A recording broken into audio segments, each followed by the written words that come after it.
బాగి అర్ధరాత్రి ఆరు ఫోటోని చూసి, అంటే పక్కింటక్కగా ఇన్ని రోజులు నాతో మాట్లాడింది అరుంధతి అక్కనా అని నిజం తెలుసుకొని ఉంటుంది. తెల్లవారిన తర్వాత లాన్‌లోకి వచ్చి ఆరుతో గడిపిన జ్ఞాపకాలు, మాట్లాడిన మాటలు మొత్తం కూడా గుర్తు చేసుకుంటూ చాలా బాధపడుతూ ఉంటుంది. దూరం నుంచి మనోహరి ఇదంతా గమనించుకుంటూ మనోహరి బాగీని చూస్తూ ఉంటుంది. అప్పుడే ఆరు బాగీతో మాట్లాడదామని లోపలికి వెళ్తూ అక్కడ మనోహరి నిలబడి ఉండటంతో, అరే! ఇది ఎక్కడో చూస్తోందంటే ఇది బాగీనేనా చూస్తోంది. అరే! బాగీ లాన్‌లోనే ఉందే అని బాగీ అంటూ ఆరు పరుగులు పెడుతూ వస్తూ ఉంటుంది.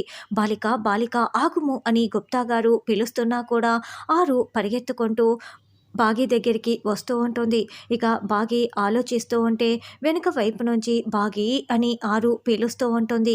దాంతో ఆరు మాటలు విన్న బాగీ ఒక్కసారిగా చాలా టెన్షన్ పడుతూ, అంటే పక్కింటక్క ఆరు అక్క నన్ను పిలుస్తోంది అని మెల్లగా వెనక్కి తిరిగి చూస్తూ ఉంటుంది. అలా వెనక్కి తిరిగి చూసి ఆ ఫోటోలో ఉన్న ఆరు ఇక్కడ పక్కింటక్క ఇద్దరు ఒకటేనని మళ్ళీ కన్ఫర్మ్ చేసేసుకుంటుంది. దాంతో మరింత షాకింగ్‌గా ఆరు వైపు చూస్తూ ఉంటుంది.